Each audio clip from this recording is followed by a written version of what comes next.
నిజంగానే ఇది యూత్ సదస్సు లెక్కనే ఉంది. ఇద్దరు ముగ్గురు తప్ప అందరూ యువకులుగానే ఉన్నట్టు అనిపిస్తూ ఉంది. ఎక్కువ శాతం యువకులే ఉన్నారు. సంతోషం ఇది. అంటే ఈ కరపత్రంలో చాలా స్పష్టంగా పేర్కొన్నారు. ఎక్కడ కూడా శివాజీ నేను హిందూ రాజు అని చెప్పుకోలే. ఎక్కడ కూడా హిందూ రాజు అని, నేను హిందూ రాజ్యాన్ని స్థాపించిన అని ఎక్కడ. సంగంరెడ్డి పృథ్వీరాజు గారికి జై భీమ్, స్వాగతం. ఓకే.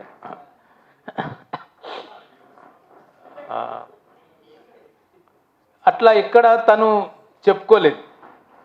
కానీ ముస్లిం రాజుల్ని ఓడించడనే ఒక పేరుతోటి, ఒక సాకుతోటి, ఒక కుట్రతోటి ఇవాళ శివాజీని హిందూ రాజ్యాన్ని స్థాపించడానికి అని చెప్పి ఒక హిందూ రాజుగా ఇవాళ చేస్తూ ఉన్నారు.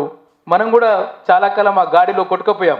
శివాజీ మన మనిషి కాదు అనే దాంట్లో ఉన్నాం. కానీ ఒకసారి పెద్దలు రాఘవాచారి గారు చెప్పినట్టు ఒకసారి చరిత్రను తవ్వుతూ ఉంటే శివాజీ ఈక్వాలిటీ కోసం జీవించాడు, సమానత్వం ఉన్నాడు. అంటే సేమ్ టైంలో, ఒకే టైంలో మనవాదాన్ని వ్యతిరేకించాడు, ఆధిపత్య రాజ్యాన్ని వ్యతిరేకించాడు. ఈ రెండింటిని వ్యతిరేకించిన శివాజీ స్వరాజ్యము, సమానత్వం కోసం కొట్లాడిన రాజే అవుతాడు తప్ప హిందూ రాజ్యాన్ని స్థాపించిన రాజు కాదని చెప్పి ఇవాళ మనం ఖచ్చితంగా మన యువతకు ఒక చైతన్యాన్ని, ఒక అవగాహనను కల్పించాలి. రోడ్డు పంట వస్తూ ఉంటే పోరగాన్లు, మూర్తి మీద మిసం లేని పోరగాన్లు ఇవాళ కాషాయి జెండాను పట్టుకొని మొత్తం ర్యాలీ చేస్తూ ఉన్నారు. సార్ చెప్పినట్టు ఇవాళ శివాజీని కాషాయి జెండా నుంచి, మనవాదుల బందీ నుంచి శివాజీని మనం రక్షించుకోవాలి. శివాజీని రక్షించుకోవడం అంటే మొత్తం భారత చరిత్రను మనం రక్షించుకున్నట్టు అవుతుంది. అట్లా ఇవాళ మనం శివాజీని మనము చూడాల్సిన అవసరం ఉందని చెప్పి నేను భావిస్తూ ఉన్నాను. ఇక రెండు వనరులు ఇక మొత్తం తెలంగాణలో వనరుల దోపిడీ యథేచ్ఛగా కొనసాగుతూనే ఉంది. మొన్న ముఖ్యమంత్రి చెప్పిండు లంబడోళ్ళ మీటింగ్లా, లంబడోళ్ళు, బంజారులు కాదు, లంబడలు, ఎస్టీలు. ఆ మీటింగ్లో చాలా స్పష్టంగా చెప్పిండు, భూములు లేవు, గీములు లేవు, ఇంకా మీకు భూములు ఇచ్చెక్కడిది. ఇంకా చాలా అద్భుతమైన మాట మాట్లాడిండు. కాంగ్రెస్ పార్టీ తన విధానాన్ని మార్చుకుంది, సంక్షేమ శకం నుంచి మారిందని చెప్పాడు. ఇది చాలా చర్చించాల్సిన అంశం. కానీ అన్న క్షణానికే ముఖ్యమంత్రి పార్టీ, ముఖ్యమంత్రి ప్రభుత్వము చాలా అలర్ట్ అయిపోయి, నీకు తెల్లారి పేపర్లో చూస్తే ఏ ఒక్క పేపర్లో కూడా ముఖ్యమంత్రి మాట్లాడిన మాటలు లేవు. ఎందుకు? భూమి గురించి సార్ కూడా చెప్పాడు. భూమే ఇవాళ తెలంగాణలో ఒక పెద్ద వనరు, అది ఒక సహజ వనరు.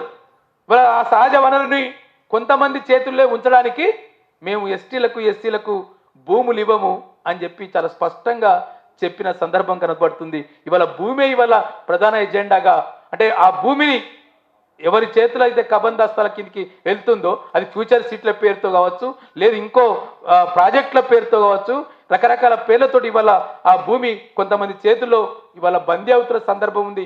భూమి ఉంటే రెడ్ల దగ్గర ఉండాలి, భూమి ఉంటే వెలుమల దగ్గర ఉండాలి, కానీ భూమి బీసీలకు ఎందుకు, భూమి ఎస్సీలకు ఎందుకు, భూమి ట్రైబల్స్కి ఎందుకు అని ఇవాళ ముఖ్యమంత్రి మాట్లాడుతూ ఉన్నాడు. అట్టే అర్థం చేసుకోవాలి. ఇవాళ భూమి లేదంటే భూ వ్యాపారం ఎట్లా నడుస్తుంది తెలంగాణలో? రోజు రిజిస్ట్రేషన్లు ఎట్లా నడుస్తూ ఉన్నాయి? ఎవరి భూమి ఎవడు కొంటా ఉన్నాడు, ఎవరి భూమి ఎవడు అమ్ముతా ఉన్నాడు? తెలంగాణలో భూమి లేనప్పుడు. కాబట్టి నీకు నిజంగానే నిజాయితీగా ఉంటే భూమి లేదని చెప్తే ఒక కమిషన్ అయ్యి, కోనేరు రంగారావు కమిటీ ఎట్లయితే ఆనాడు నక్సలైట్లతోటి చర్చ జరిగినప్పుడు, విప్లవ పార్టీతో చర్చ జరిగినప్పుడు ఒక కోనేరు రంగారావు కమిటీ వచ్చిందో, నువ్వు భూమి లేదని చెప్తున్నావు కదా, నీ డిప్యూటీ సీఎం అప్పుడు కోనేరు రంగారావు ఒక దళితుడు కదా, ఇప్పుడు నీకు డిప్యూటీ సీఎం ఓ దళితుడు, ఆ దళితుడు అధ్యక్షతన ఒక ల్యాండ్ కమిషన్ వేసి మొత్తం లెక్కలు తీ. కోనేరు రంగారావు ఈ రాష్ట్రంలో చాలా లక్షల ఎకరాల భూములు పడా ఉన్నాయని చెప్పాడు, ప్రభుత్వం చేతిలో భూములు ఉన్నాయని చెప్పాడు కోనేరు రంగారావు. 20 లక్షల ఎకరాలకు పైగా భూమి ఉంది ఈ రాష్ట్రంలో, భూమి లేని ప్రతి ఒక్కరికి ఒక ఎకరం ఇవ్వచ్చని కోనేరు రంగారావు రికమెండేషన్లో చెప్పాడు. మరి ఆనాటి నుంచి 2005 నుంచి 2005 కదా సార్ రాజశేఖర రెడ్డి, 2005 నుంచి ఇప్పటికీ నువ్వు ఎన్ని ఎకరాలు పంపించేసినావు? కేసీఆర్ అయితే కొనే ఇచ్చిండు, కేసీఆర్ ప్రభుత్వ భూమి పంపించేయలేదు 10 ఏళ్లలో. కాబట్టి అటువంటి కొంత ఇంకో 5 ఏళ్ళు లెక్క పెట్టుకుంటే మరి భూమి వల్ల ఎవరి చేతిలో ఉంది, ఎంత ఉంది, నీకు నిజాయితీ ఉంటే ఒక శ్వేతపత్రం ప్రకటించమని చెప్పి ఇవాళ ముఖ్యమంత్రిని మనం ఇవాళ డిమాండ్ చేయాల్సిన అవసరం ఉంది. మొత్తం ఇవాళ ప్రాజెక్టులు ఏ ప్రాంతం పోతున్నాయి? ప్రాజెక్టుల కింద పారుతున్న భూమి ఎవరి చేతిలో ఉంది? ఇవాళ మల్లన్న సాగర్ లాంటి ప్రాజెక్టు కావచ్చు, లేదా కొండపోచమ్మ సాగర్ లాంటి ప్రాజెక్టు కావచ్చు, ఇవాళ రేపు పొద్దుగల పాలమూరు రంగారెడ్డి ప్రాజెక్టు కూడా పూర్తి అయితే ఎవడికి ఆ నీళ్లు పారుతాయి? ఆ గోదావరి, ఆ కృష్ణానది నీళ్లు, ఆ సహజ వనరులు ఏ కులం వాడి భూముల్లోకి తడుస్తున్నాయి అనేది వల్ల ఒక ప్రధానమైన చర్చ తీసుకోవాల్సిన అవసరం ఉంది. అంత బరిదగించి కేసీఆర్ ఫామ్ హౌస్కే నీళ్లు పోయినాయి.